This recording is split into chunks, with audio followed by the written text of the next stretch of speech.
The De'Aaron Fox situation keeps getting more intense for the Spurs, as reports from Shams indicating De'Aaron Fox wants to go to San Antonio are now complicated as multiple other teams have been added to the list, including Miami, and Bam Adebayo has done his best job at recruiting De'Aaron Fox. Plus, there's some other teams involved in not only the betting odds, but in a recent update on the list, we got to dive into all of the latest De'Aaron Fox updates coming up on this episode of Spurs Digest. But guys, before we get into it, quick reminder, 3/4 of you watching this video right now are not subscribed. We are so close to 4,000. That's our big goal before the trade deadline. So if you're enjoying all of these daily Spurs videos and you want to stay up to date, hit the button down below. It's completely free. Thank you for being here. Let's get right into the video. And the first thing I want to start with today is a little update on the betting odds. Now, I myself am not much of a betting man, but maybe some of you are. And looking at these odds are very interesting. Now, this comes from Reuters today. Don't know how up to date this is. This is taken just before I recorded this video, and they have the Spurs at -150. Now, there is something very interesting about Reuters' list on their odds. Now, the Spurs being the favorite, no surprise there. I'm going to get into the Rockets and Heat more in a minute, but also the Lakers. The Lakers are listed as the 5th most likely team here by Reuters, but a report out of NBA Central yesterday, well, really out of Shams, said, I'm told the Lakers are not part of that destination of choice for De'Aaron Fox potentially. So the fact that you still see the Lakers on some of these betting odds is really interesting, because it seems to me that De'Aaron Fox would not be interested necessarily, again, in extending long-term with a team like that. It's interesting. I wanted to mention that, but there's also different odds that came out yesterday when the Fox news just broke, so maybe a little more out of date, but this one actually had Miami as the original favorites, and now I believe the Spurs have moved into the favorites on most sports books. But you have other teams here like the Wolves, like the Magic, like the Clippers. Not going to get into too many of those names there, although I've heard the Clippers named a little bit more, but I'm more so interested in talking about the Rockets and the Miami Heat. And there's a reason why, because recently here, Vince Goodwill said just today that De'Aaron Fox's list includes San Antonio, Miami, and Houston. Again, take for a grain of salt if you want. It's not Shams, but, you want to take everything here with a bit of caution, but you don't want to throw it out immediately, right? These are 3 teams that all make a lot of sense. And the Spurs are really in competition with these teams right now as well, because ultimately it's up to the Kings where they move De'Aaron Fox. And if Fox wants to extend with, say, the Heat or, say, the Rockets, why wouldn't they maybe move him there? So I want to dive into these 2 possibilities. And the first one I do want to dive into is Houston, because there is some other interesting stuff happening in Houston right now. And via NBA Central, really via Mark Stein, the Houston Rockets would like to see how far their current core can go before considering a De'Aaron Fox trade. So that's interesting. Here's the original thing I saw on Reddit, same kind of thing. Their in-season intentions remain unchanged. Let's see how far this current group can go.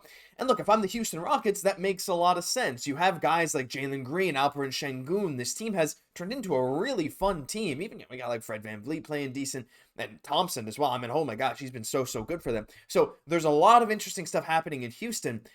And it seems like they may not be ready to part with what Sacramento would want in exchange for a De'Aaron Fox, because as we know, Sacramento wants blue chip prospects. They want NBA level talent, or at least very good guys who are going to prove to be good in the future. Again, on the Spurs front, we're talking someone like Vassell or Vassell. Heard all your guys' thoughts on that. We'll get into that in just a bit. But again, when we're talking competitors to the Spurs, the main 2 teams right now are the Heat and Rockets. But it really seems like the Rockets, I don't want to say are out of the running, because if the Rockets end up saying, hey, I think this actually does make sense, they're still going to do it. But I'm just saying it's less likely than maybe ever right now that Houston's going to go for it. It doesn't seem like the pieces are falling into place. Never say never, but right now, the Rockets don't seem like the favorite. But Miami scares me a little bit, and I'm going to give you a little bit of a reason why. Because not only does Miami have a certain trade piece by the name of Jimmy Butler in their hands, they also have former college, I believe, roommate Bam Adebayo right now. And, he's been saying a lot about this front. He's like, man, that's my former roommate, man. Like, him and De'Aaron Fox are really, really tight. So they have a good relationship. And that can play a bit of a role as well if you want to extend them long term. And I'm sure they talk, maybe not in terms of recruitment, but I'm sure they talk. They're friends, right? But he also said this. He had a pitch to NBA stars coming to Miami. He said, you're going to get here. You know what it is. There's no BS. There's no, I'm going to get my numbers. To me, if I consider you like family, like De'Aaron Fox, I'm not going to lie to you. You're getting a coach that's not going to let you go below your standard. And sometimes that gets annoying. And yeah, that makes sense. There's this whole Heat culture thing. Whatever. I'm kind of sick of hearing about Heat culture right now, but the Miami Heat do have this air of respect about them, or maybe jokes, depending on who you talk to, because this whole Jimmy Butler situation is a bit of a farce.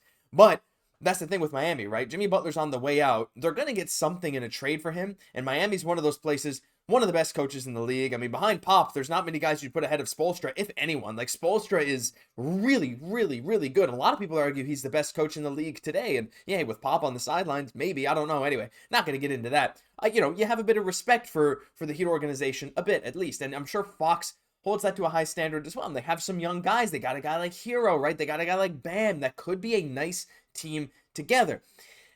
But the question is then, would a trade package from Miami really outpace the Spurs? And that's where this gets intense. And so I want to dive into one trade package that Bleacher Report proposed for the Miami Heat if they were to get De'Aaron Fox. Because again, we know what the Kings want. And in this deal, they actually get Bradley Beal, Jaime Jaquez, who I wouldn't really say is young. He's a solid piece. But the big things they get is a 2027 first, a 2029 first, or two 2029 first. So 3 first-round picks, Bradley Beal, and Jaime Jaquez Jr., which is honestly a pretty good haul for De'Aaron Fox. The problem is then you're bringing in Bradley Beal. And let's be honest, that contract is not great. And also, Bradley Beal would have to waive his no-trade clause, which is something that we don't have to hear very often in the NBA, not nearly as much as maybe some other sports, but he has a no-trade clause. If he doesn't want to go to Sacramento, he won't be going to Sacramento. And actually, even DeMar DeRozan today said, hey, if Fox is gone, man, I don't know what the future looks like, right? So if Sacramento wants to stay competitive, this could work. I mean, Beal could extend their window a bit. I'm just not convinced. I think Beal's a much worse fit for what they have going on in Sacramento than De'Aaron Fox is. He provides theoretically a bit more spacing when you have a guy like DeRozan there also playing the wing, but I don't know. Not totally sold on that. But the big piece here that Miami has given up, again, Jimmy Butler, some draft picks, Jaquez, but Miami ends up landing Fox, Herter, and a 2025 second. So in terms of straight up talent, this is a lot, right? This is a lot that the Kings would get for Fox. But again, there's a lot of ifs and, but what if this? Ultimately, it's just Jimmy Butler. Like, that's the main thing that Miami has to give up here. And they'd have to pull some shenanigans. There's people talking about a 3, 4, 5-way trade to make something go down. Now, could Miami be involved in this? Yeah, I think so. Does Miami want De'Aaron Fox? I certainly believe so as well. And as we've seen, apparently, according to Vince Goodwill, Miami is on that list that De'Aaron Fox would extend with, probably in large part due to Bam Adebayo. So right now, if you're a Spurs fan, I would say Miami's that biggest rival right now. Miami is the one team where it's like, they're going to make a big move. This Jimmy Butler thing is not going to just wait until the offseason. Something's going to happen within the next week. I'm almost sure of it, right? The question is whether this Jimmy Butler move does involve De'Aaron Fox as well. I still think the Spurs have probably the most they could give to the Kings.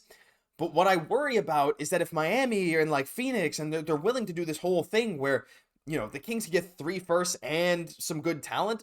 Again, I don't know if Beal's actually even a positive asset in this trade. That might push the Kings to ask for a bit more, which is why I seem to be leaning more and more towards the fact that, like, I'm starting to think the Spurs might have to give up a Stephon Castle if they want to get this done with the Kings.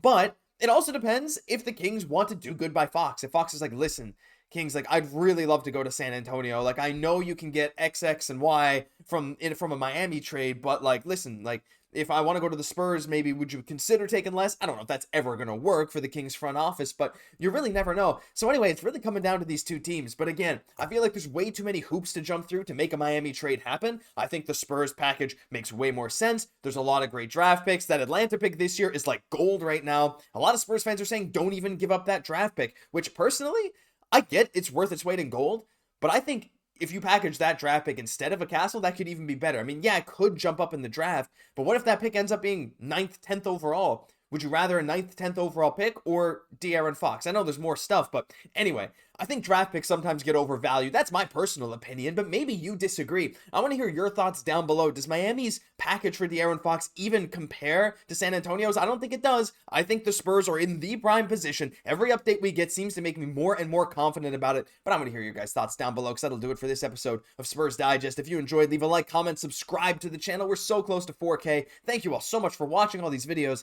I've been your host, Josh Gosse, and I'll catch you in the next one.